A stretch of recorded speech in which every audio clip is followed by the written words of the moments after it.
नमस्कार।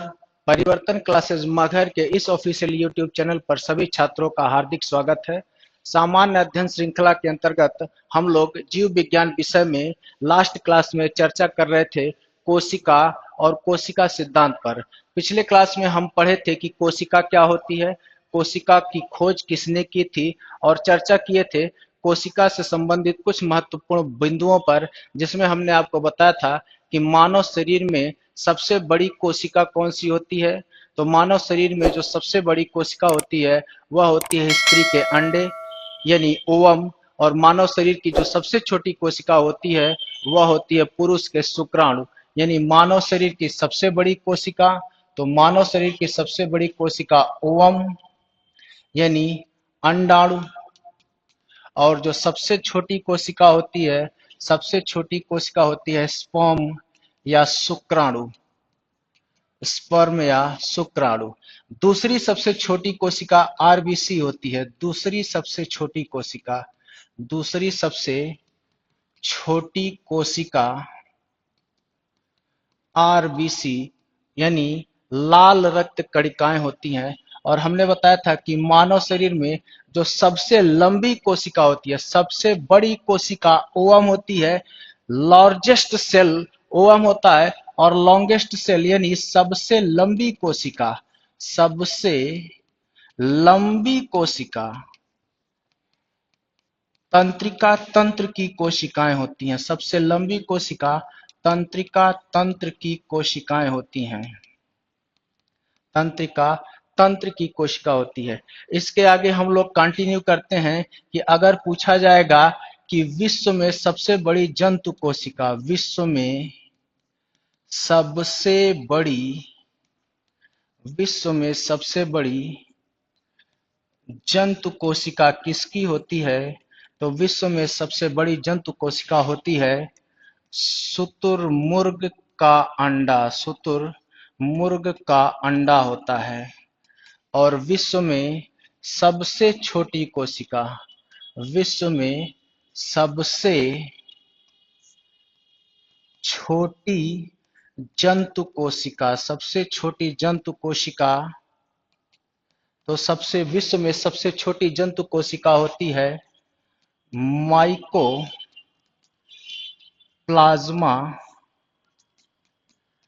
गैलेसेप्टिकम नामक एक जीवाणु की, नामक जीवाणु यानी बैक्टीरिया की। इसकी विश्व में सबसे छोटी कोशिका, यह सिंगल सेल होता है, यूनिसेलर होता है, एक कोशिका होता है।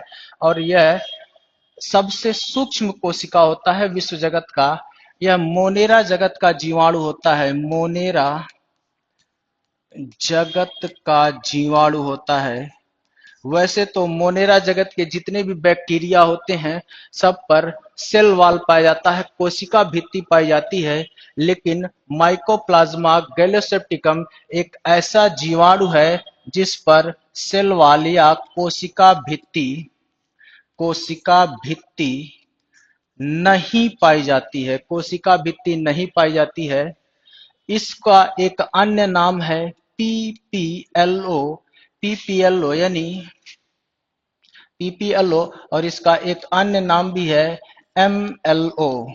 पीपीएलओ यानी pleuropneumonia like organism, pleuropneumonia like organism, pleuro pneumonia like organism,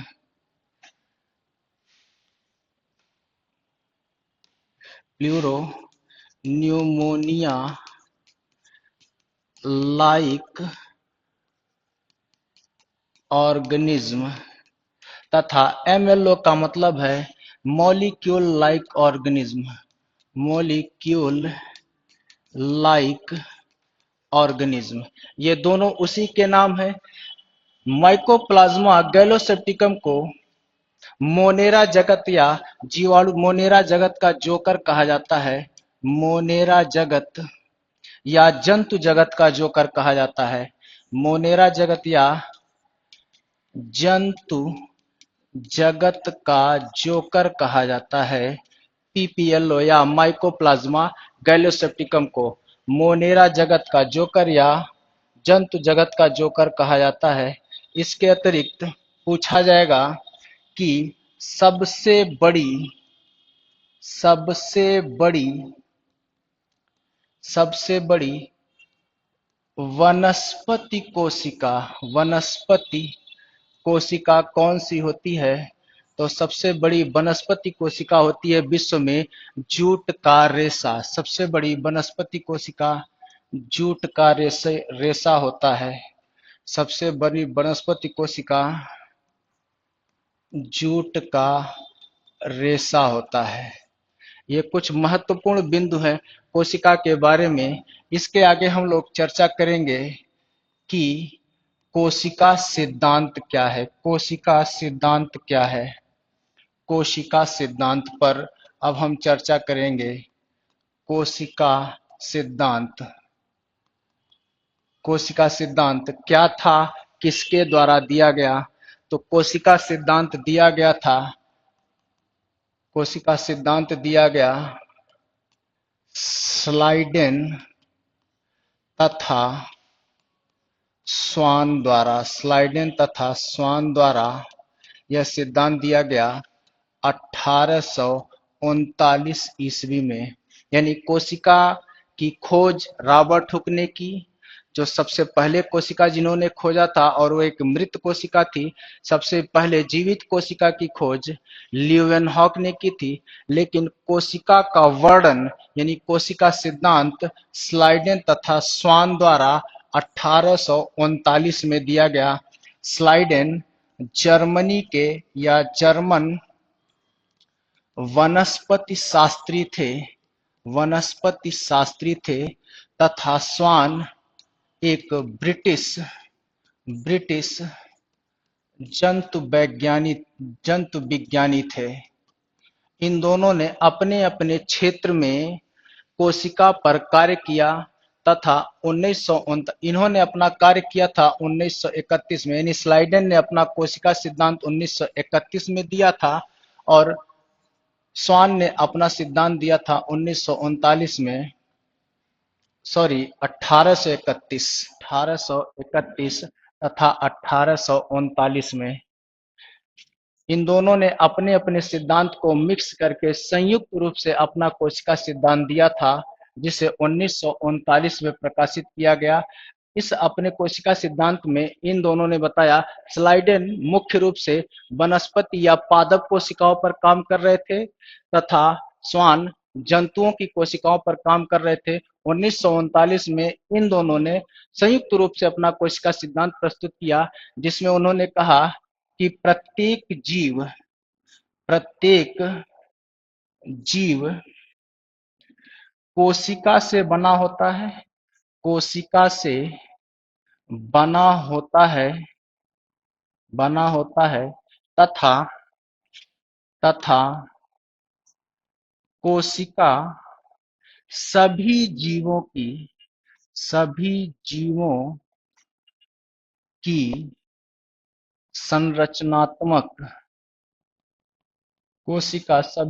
की संरचनात्मक तथा क्रियात्मक इकाई होती है। यह बात स्लाइडेन और स्वान ने अपने कोशिका सिद्धांत में कही। इसके अतिरिक्त इन्होंने अपने सिद्धांत में कहा कि प्रत्येक कोशिका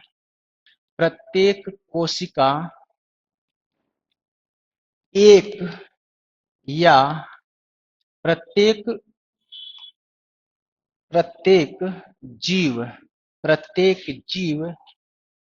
जीव एक या एक से अधिक प्रत्येक जीव एक या एक से अधिक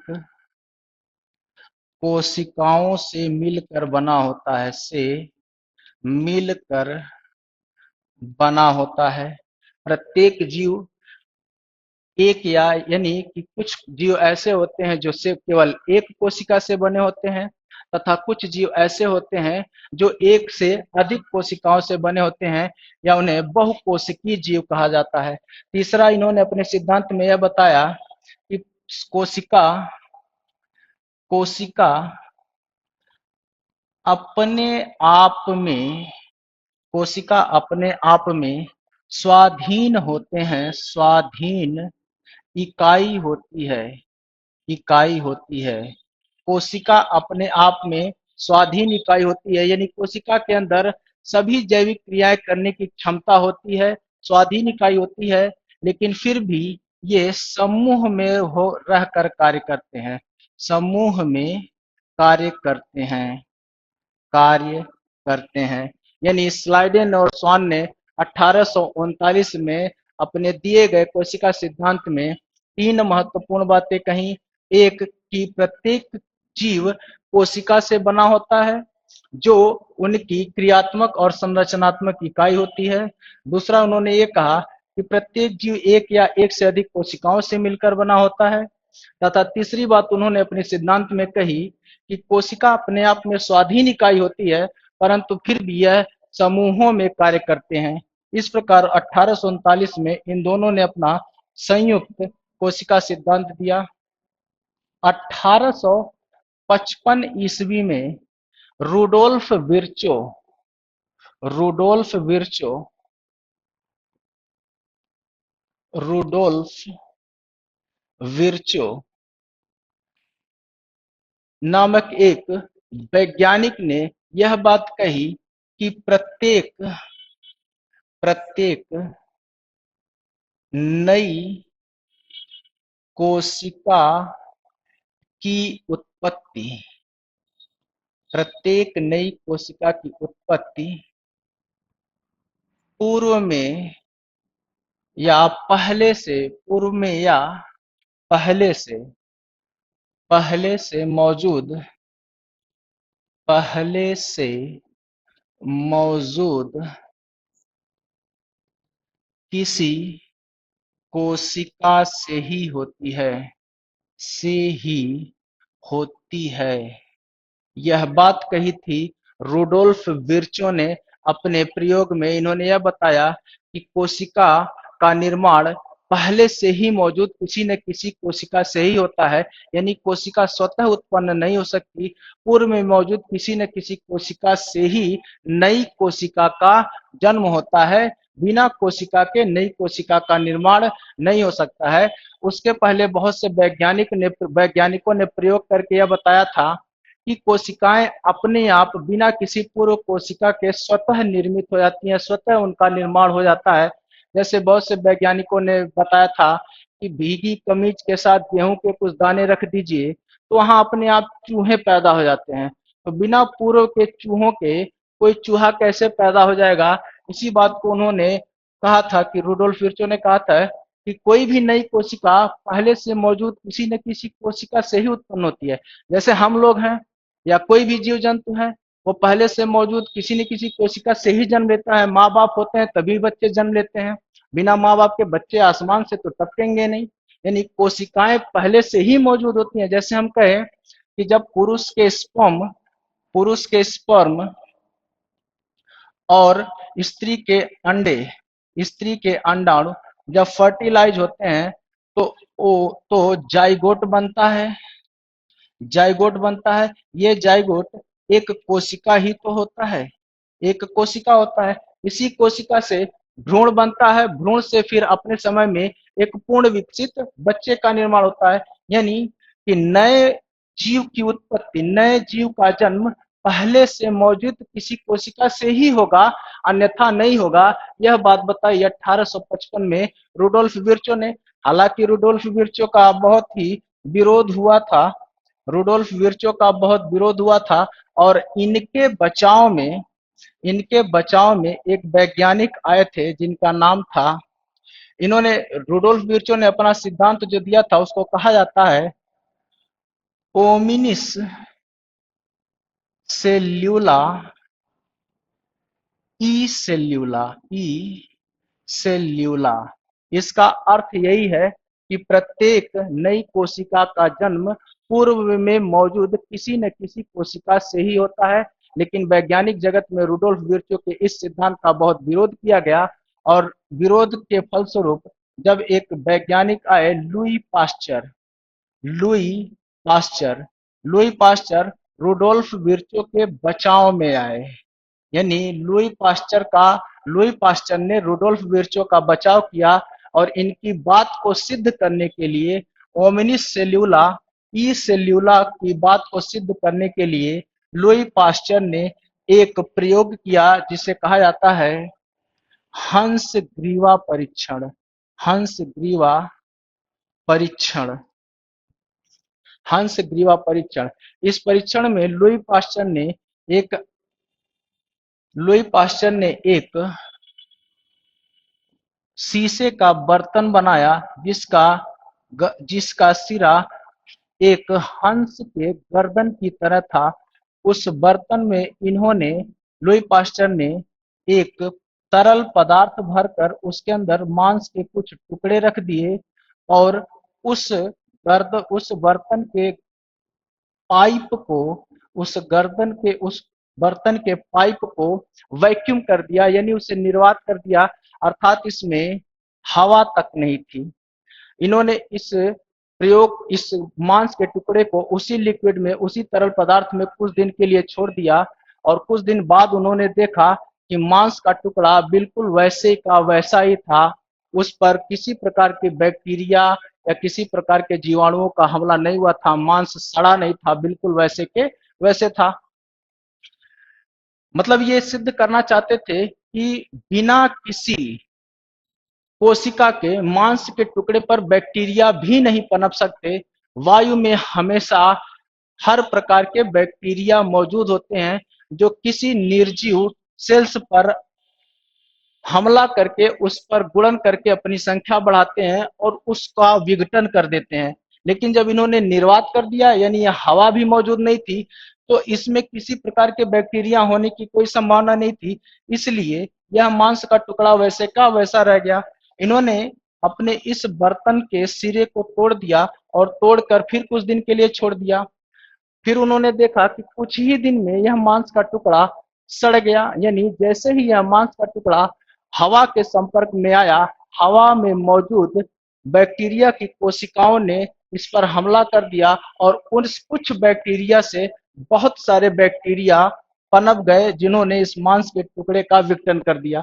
यानी लुई पास्चर ने सिद्ध किया कि अगर पूर्व में कोई कोशिका मौजूद नहीं है तो नई कोशिका का जन्म नहीं हो सकता है। यह बात कही थी रूडोल्फ विर्चो में 1855 में और उनका बचाव किया था लुई पास्चर ने। इसीलिए रूडोल्फ विर्चो को आधुनिक कोशिका विज्ञान का जनक माना जाता है। रूडोल्फ विर्चो को आधुनिक आधुनिक कोशिका विज्ञान का जनक। तो आपसे सवाल पूछा जाएगा कि आधुनिक कोशिका विज्ञान का जनक कौन है? तो आधुनिक कोशिका विज्ञान का जनक है रूडोल्फ विर्चो। रूडोल्फ विर्चो ने इसके साथ साथ यह भी बताया था कि कोशिका में स्वतः विभाजन की क्षमता पाई जाती है। कोशिका में स्वतः स्वतः विभाजन की क्षमता पाई जाती है, यानी कोशिकाएं स्वतः विभाजित होती हैं और विभाजित होकर के नई कोशिकाओं को जन्म देती हैं। जैसे अगर हाथ में या शरीर के किसी अंग में कट लग जाता है, घाव हो जाता है, तो घाव वाले स्थान की कोशिकाएं कुछ दिन में विभाजित होकर के नई कोशिकाओं को जन्म दे देती हैं और घाव अपने आप कुछ दिन में भर जाता है। यानी कोशिकाओं में स्वतः विभाजन की क्षमता पाई जाती है। सवाल पूछा जाता है कि मानव शरीर के किस अंग की कोशिकाओं में सर्वाधिक विभाजन की क्षमता होती है? मानव शरीर के मानव शरीर के किस अंग में सर्वाधिक कोशिका विभाजन की क्षमता पाई जाती है? तो मानव शरीर के यकृत यानी लीवर की कोशिकाओं में, यकृत की कोशिकाओं में सर्वाधिक विभाजन होता है, सर्वाधिक विभाजन क्षमता पाई जाती है। विभाजन की क्षमता होती है, यानी सर्वाधिक विभाजन यकृत की कोशिकाओं में होता है और सबसे कम विभाजन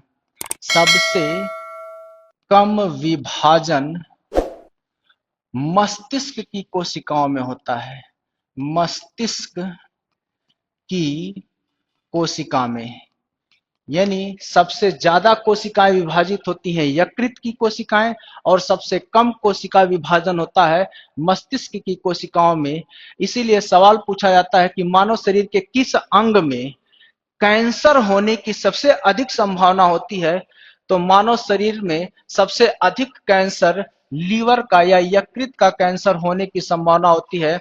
और सवाल पूछा जाता है कि मानव शरीर के किस अंग में कैंसर होने की संभावना सबसे कम होती है या कैंसर होता ही नहीं है। तो मानव शरीर में मस्तिष्क में कैंसर होने की संभावना सबसे कम होती है। क्यों होती है?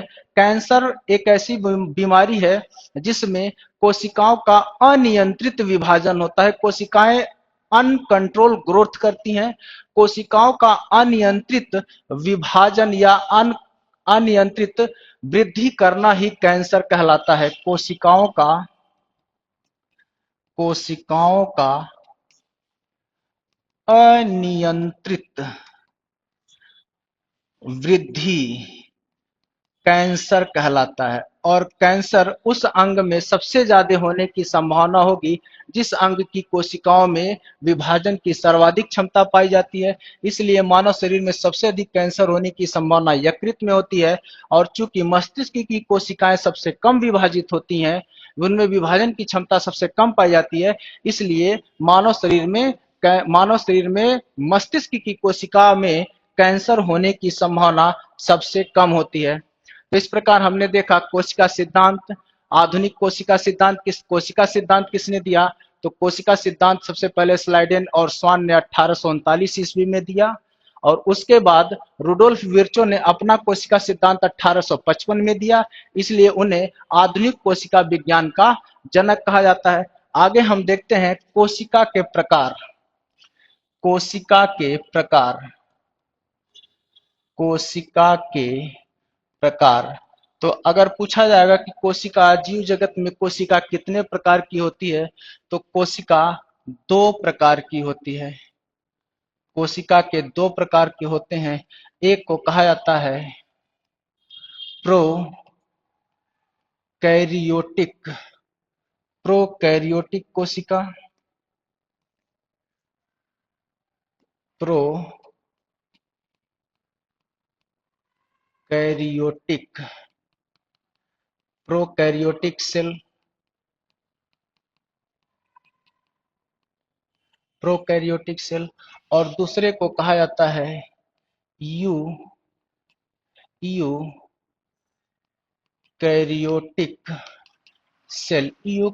सेल या सुकेंद्रित कोशिका। यूकैरियोटिक कोशिकाएं, यानी कोशिकाएं दो प्रकार की होती हैं, प्रोकैरियोटिक कोशिकाएं और यूकैरियोटिक कोशिकाएं। जो प्रोकैरियोटिक कोशिकाएं और यूकैरियोटिक कोशिकाओं में अंतर पूछा जाता है, तो अगर सवाल पूछा जाता है कि सबसे प्राचीन कोशिकाएं किस प्रकार की कोशिकाएं होती थी, तो जो सबसे प्राचीन कोशिकाएं प्रोकैरियोटिक कोशिकाएं होती थी। विश्व जगत में सबसे प्राचीन कोशिका के रूप में जन्म हुआ था बैक्टीरिया का। सबसे पहले जीव बैक्टीरिया पैदा हुए थे और उनकी जो कोशिका होती थी वो प्रोकैरियोटिक कोशिका होती थी। अगर पूछा जाएगा कि प्रोकैरियोटिक और यूकैरियोटिक कोशिका में अंतर क्या होता है, तो प्रोकैरियोटिक और यूकैरियोटिक कोशिकाओं में अंतर के तीन प्रमुख आधार हैं। प्रोकैरियोटिक और यूकैरियोटिक कोशिकाओं में अंतर के तीन प्रमुख आधार हैं। सबसे पहला आधार है केंद्रक। किसी भी कोशिका में, चाहे वह पादप कोशिका हो, चाहे वह जंतु कोशिका हो, सबकी कोशिकाओं में सबसे महत्वपूर्ण कोशिकांग के रूप में केंद्रक मौजूद होता है, जो कोशिकाओं के सभी कार्यों का एक नियंत्रण केंद्र होता है। इसी कोश केंद्रक के आधार पर ही प्रोकैरियोटिक और यूकैरियोटिक कोशिका में अंतर किया जाता है।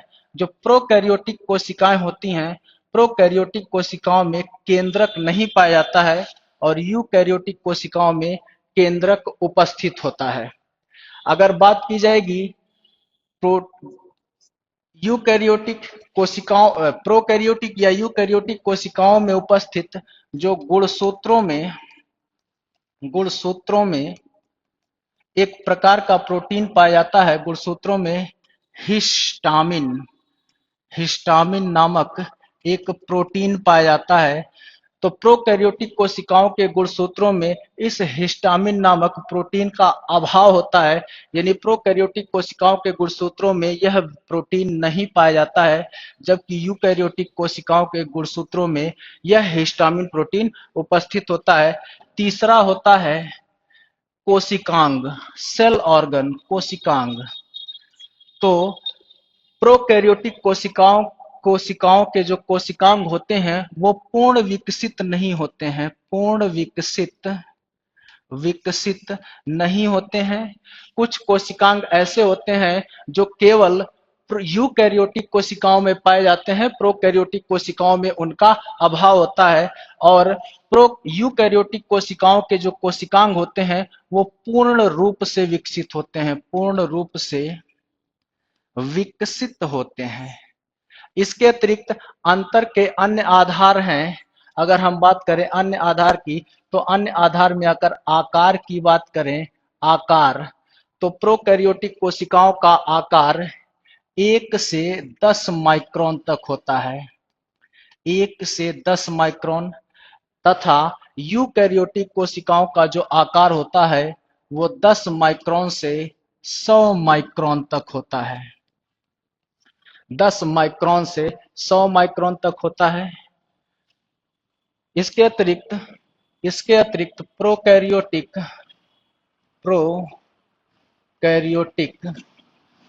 तथा यूकैरियोटिक कोशिका में अंतर का अन्य आधार होता है कोशिका झिल्ली, कोशिका झिल्ली।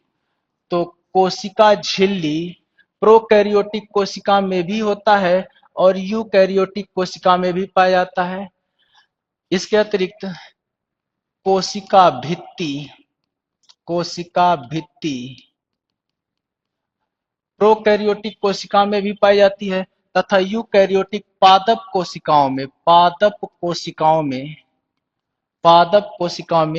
कोशिका भित्ति पाई जाती है।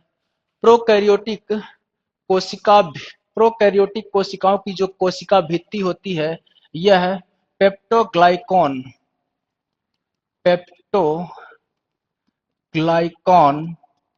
नामक एक अमीनो एसिड या अमीनो अम्ल से बनी होती है, अमीनो अम्ल से बनी होती है। और पादप कोशिका की जो कोशिका भित्ति होती है, पादप कोशिका की जो कोशिका भित्ति होती है यह बनी होती है सेल्यूलोज की बनी होती है। इसके अतिरिक्त यूकैरियोटिक कोशिकाओं में जो जनन होता है वो अलैंगिक प्रकार का जनन होता है, अलैंगिक जनन होता है। जबकि यूकैरियोटिक कोशिकाओं में अलैंगिक तथा लैंगिक दोनों प्रकार का जनन होता है। इसके अतिरिक्त हम बात करें गुणसूत्रों की, तो गुणसूत्रों में प्रोकैरियोटिक सेल में एकल गुणसूत्र पाया जाता है, एकल गुणसूत्र पाए जाते हैं। जबकि यूकैरियोटिक कोशिकाओं में पूर्ण गुणसूत्र पाए जाते हैं तथा हिस्टामिन प्रोटीन का अभाव होता है, जबकि यूकैरियोटिक कोशिकाओं के गुणसूत्रों में हिस्टामिन प्रोटीन मौजूद होता है। इस प्रकार हमने देखा कि कोशिका दो प्रकार की होती है, प्रोकैरियोटिक सेल और यूकैरियोटिक सेल। प्रोकैरियोटिक सेल और यूकैरियोटिक सेल में अंतर का सबसे प्रमुख आधार होता है केंद्रक। केंद्रक यूकैरियोटिक कोशिकाओं के सभी सेल में पाया जाता है, जबकि प्रोकैरियोटिक कोशिकाओं के सेल में कोशिका में केंद्रक नहीं पाया जाता है।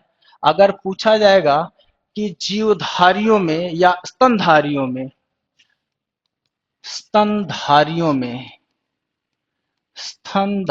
में प्रोकैरियोटिक कोशिका का उदाहरण।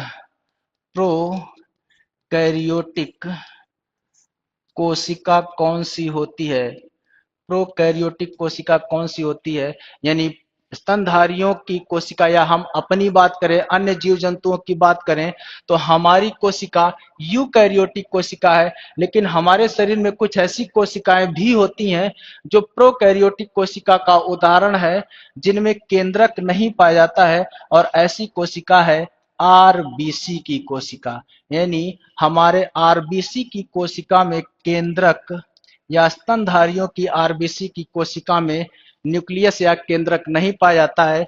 लेकिन इसका भी अपवाद है, इसका अपवाद है ऊंट, लामा, जिराफ तथा उभयचर जंतु मेढक। इन सब की कोशिकाओं में केंद्रक उपस्थित होता है। यानी ऊंट, लामा, जिराफ और मेढक की आरबीसी में केंद्रक उपस्थित होता है। लेकिन इसके अतिरिक्त अन्य स्तनधारियों की कोशिकाओं में, आरबीसी की कोशिकाओं में केंद्रक नहीं पाया जाता है। अगले क्लास में हम लोग देखेंगे कि कोशिका के अंग कौन कौन से अंग होते हैं और उनका कार्य क्या क्या होता है। तब तक के लिए धन्यवाद।